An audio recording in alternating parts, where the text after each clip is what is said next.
Alex here, doing a Dojo tips for Monday.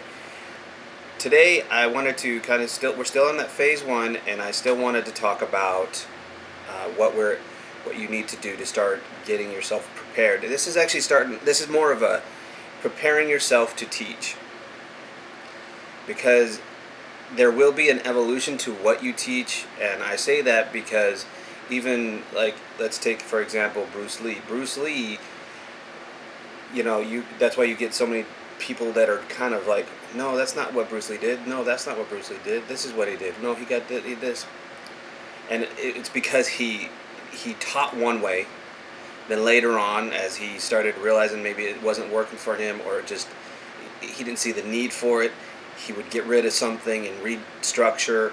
And he did that like 3 or 4 different times, and that was just within the time that he was trying to teach his method. And that wasn't even what he was doing on the side when he was working with different people, just to build up what was to be considered Jeet Kune Do. And then you have people like Kaji Kembo, who had 5 founders, and then it kind of ended up with, you have all these splinter groups of it. It's all Kaji Kembo, but there's some splinter groups of it. And then you like different forms of karate. You have Jiu-jitsu. Then you got judo and aikido, aiki Jiu-jitsu. You got all these things that come from there. You got judo, hapkido, taekwondo, all these different things. And you go all over the place, and you can see all these different manifestations of probably a singular thing, but it all took its own path. Well, as the person who is trying to get this out there to teach, you still need the base. Where are you going to start from? Are you going to be a karate school? Are you wanting to bring in people? And I'm telling you right now, if you want to be in business for yourself, you've got to start thinking about a way to rank.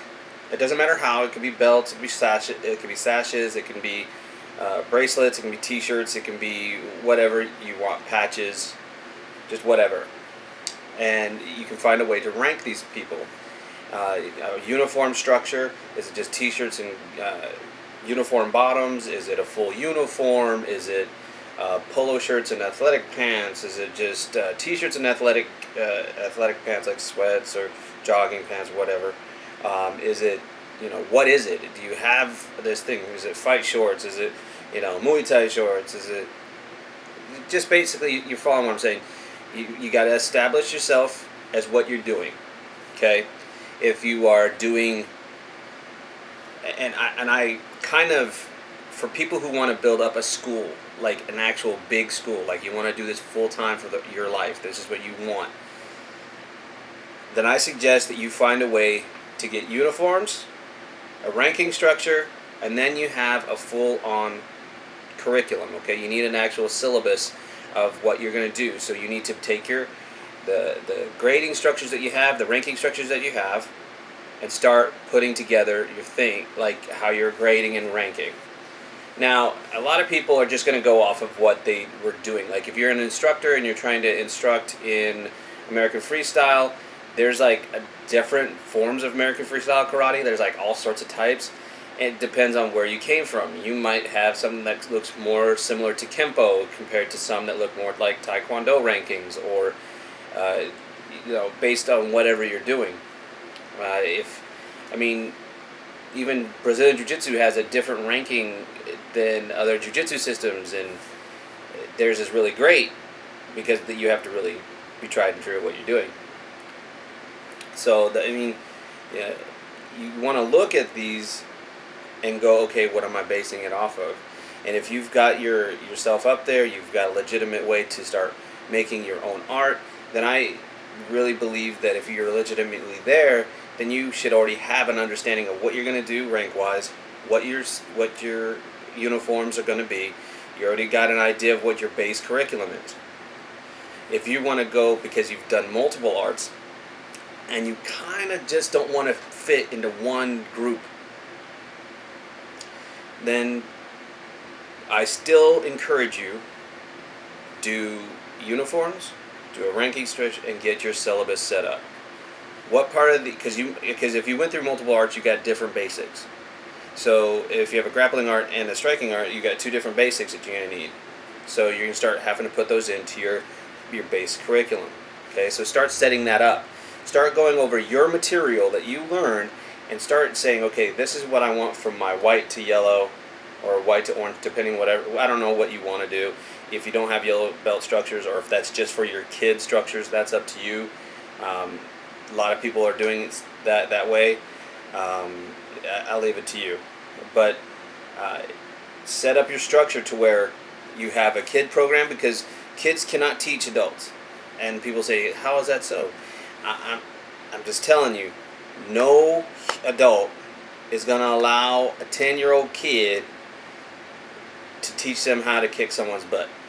Because they don't have, and they honestly won't have the maturity, the experience, or any idea of what an adult needs to know as far as that's concerned. So you just need to understand that you want junior ranks. That's great for the little kids. Always go with junior ranks. Don't give them full on rank if you do kids. And I suggest, if you want a school, do kids. Have a lot of kids. Get a big kids program going, because honestly, they're what's going to keep your doors open and everything. I got some friends right now that are working on their first and foremost, they're working on modern arnis. That is very difficult to put out there for the masses, because it is weapons day one. That's really hard for parents to go take their kid to, say, here Johnny, here's a stick, and the last thing that mom ever wanted to see was little Johnny have a stick in his hand. So in that retrospect, do you have weapons, and do you want to implement weapons day one? I think that's fine. I don't think that's a bad thing. But I think you also need to concentrate on a hand-to-hand curriculum. That way you can really demonstrate the hand-to-hand stuff, and then utilize that stick training for that time when they're in there. You can give them the same angles. They understand that what's done with our hands is done with a stick. What's done with that, and because you don't want to go, and I don't know how they would want to run it. If you want to give a kid a training knife, say, here, you're 5 years old, you need to learn how to use this, because it's going to get ugly out there one day. You kind of have to start building your curriculum according to the age groups you're going through, because they're not all going to be going through the same types of problems. The dangers are different for each individual level. Small kids need to worry more about strangers, the possibility of abduction, bullying, and they just need to learn how to deal with bullies, not how to beat them up, how to be smarter, more aware, kind of a thing. And honestly, you need to structure children to basically get their motor skills down and build up their awareness and understand, basically start getting them their what they should recognize, how they should do it, and make it fun and interactive, and it shouldn't be very long. When you deal with children, if you got young kids, don't make your classes long. If you make your classes too long, you're going to end up losing them, because they're just going to be, You need to implement not just your stuff, not just your physical stuff. They can do your physical forms, and I would suggest to do forms for kids, especially for kids. Forms are really a great tool for them to start building up their coordination, their strength, their muscle endurance, things of that nature. Because sometimes they can't do like regular calisthenics. So this is a great way to get them moving and get them going to where they can actually be coordinated and understand what they're doing, and understand by the time as they get older, they're already moving in ways that's adding power, that's adding movement, and they have the great ideas of what to do and how to block and how to move at the same time, how to block and strike, and they already know how to do all that as they get older. Okay, that's what forms are for. But to never shy away from doing actual scenarios. But what kind of scenarios can you do with kids? The kind of scenarios you do with children is abductions. Basically, make them run through obstacle courses. Make it treated as that's how they get away, because that's exactly what they're going to have to do. Get into the smallest spots that the biggest guys, that these big people can't get into. You know, how do they get away from that person? How can they, how can they get into someplace and hide? How do they get to the people that they need to? You know, show them the people they need to get to. Who are those people? You know, who do they trust? Who do they go to? They absorb this stuff, so give it to them as much as you can. As they get older, when you start getting into the older kids and up into the teenage years, you get the older kids that's like right in between the little kids and the kids that are old enough to go into the adult class. You got these kids that are in that little zone. Their lives do not happen, they don't have the same troubles as some of the other adults do. It's just fact. You know, their bullies are different. The way they deal with things are different. If they were to be abducted, they can do different things than the little kids. And their motor skills are already a little bit better than the little kids, but they still need forms to be able to give them the coordination they need in your style. The other kids go right into the adult class. You get them into the adult class, and I say the only time you say, what ages should I put in my adult class? Whatever age you feel that if they started out at that particular age, however long you think it's going to take them to get to black belt, if you think it's taking 4 years to get to black belt, and you say that you can be age 16, depending on what age you think is right to be an instructor, that's the age you start them at. If you think it's okay to be an instructor by age 16, start them at 12 and let them go up. And you think it's going to take 4 years, start them that way.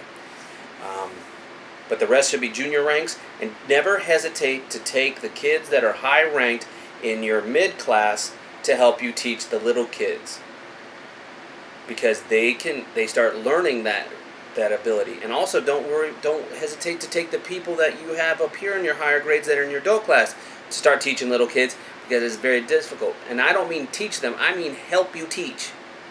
Help you, the instructor, teach. Warm up the class, do things like that. But the one that should be teaching the techniques, the forms, actually showing the whole complexity of everything and knowing exactly what to do is you. You just take that person with you so they can observe you and try to learn from what you're doing. And then you utilize them when it comes to demonstrating technique, helping them, demonstrate those type of things. That's what you want. I'm going to take my coffee. Hold on. So build your curriculum based on all. See, there's a lot of factors you got to do. Ranking structure, age structure, instructor, and what you want to do with instructors and advanced belts, and get this stuff prepared. So that way, right away, when you start teaching people out of your garage, out of your backyard, whatever it is, you automatically already have what you want to do. Like, you already have your setup. Like, I don't think, like JKD, I don't think they had a dress code. It was just come prepared to work out. Be prepared to come in and get, basically get dirty, because we're gonna be physically getting into this, and we're gonna be doing it. But he just handed out certificates. No one had a belt, no one had a band, a wristband, no one had a T-shirt, nothing like that. But they got certificates after they've reached a certain level. I think it was like phase 1, phase 2, and phase 3. I'm thinking, I don't know. I might be wrong. But I'm pretty sure that's right. But that was like all he did. Now, there's arguments about, how there's arguments from some people out there about like how come he wouldn't do that, because of the legitimacy behind what he's done and stuff like that. But I don't want to get into that. I want to get into trying to help you structure your school. So pick out what you want people to wear. Do you want them to just wear athletic stuff? That's up to you. But at the same time, so basically dress code, ranking structure, and your curriculum of how you want to build it up. Remember, Bruce Lee did not have big giant schools. All he had was backyard and garages. That was it. With handfuls of people, not a lot of people. So I'm trying to help you get that big school. So like I said, uniform, ranking structure, and definitely build your curriculum off of age structures, which is basically curriculum for the young ones, curriculum for the mids, and curriculum for your adults. and break it down in that section. And that means from the beginning belt all the way to your end belt. Okay? And like I said, if you already coming from a system, you should already have that material. Or you should be pretty understanding of the material that you should do. If you are not, or if you, like I said, you want to blend it, you're blending a couple of different things, then this is the way you should go. Or you're gonna have to just go, or you can do the whole MMA gym. And how do you do an MMA gym? You set it up like a boxing gym. You need a ring, you need coaches, you need to know how to wrap hands, you need to have gloves, you need to have basically heavy bags, speed bags, two-ended bags, you need double end bags, you need to have sparring equipment, a cage, mats, timers, things, all that stuff. Okay? And yeah, that's what you want to build up. I mean, that's the equipment. You need your equipment completely ready to go to do an MMA style gym. You want to do an MMA gym, you're already saying you're doing something for a sport. So you need to have your stuff, your area prepared for that sport. Okay, if you want to bring anything else in, that's fine. That'd be something extra, like jiu-jitsu class, stuff like that. That's down the road. But if you're saying, I'm just going to open up an MMA gym, I wrestle, I box, I've kickboxed, and I just want to open up an MMA gym, I really don't have any ranking structure, there's no ranking in these things, then I suggest just get the equipment, get people to back you up too, get other coaches to help you, so you can learn to, and you need to have the hand wraps, all that stuff. Make sure you have your equipment set, the right area set, and the fact that you have your licensing for all that stuff, and make sure you have a backup staff for coaching. So that's my advice for MMA gyms. If you're, like I said, but the rest of you guys as martial arts go, I want you guys to just do it the other way. You know, uniforms, rankings, all that stuff, and build yourself up that way. Okay. If you guys have any questions, please follow. You can follow me on Twitter at TFS Michael Reese. You can go to the Facebook page. I renamed it, so forgive the name. It's Facebook / Freestyle Warriors. It's facebook.com/Freestyle Warriors. Please look at those pages, follow those pages, and check me out on Twitter. Send me questions, comment here. Let me know what you want, what else you'd like to know, or me to clarify. You guys just give me a heads up, and I will talk to you guys on Wednesday for another martial arts chat. Okay, and if you have any questions or anything about that for the martial arts topic, martial arts chat topic, again, tweet me at TFS Michael Reese, or send me a message here on my channel, or send me a comment, or get me on the Facebook page. Okay, I'll talk to you guys later.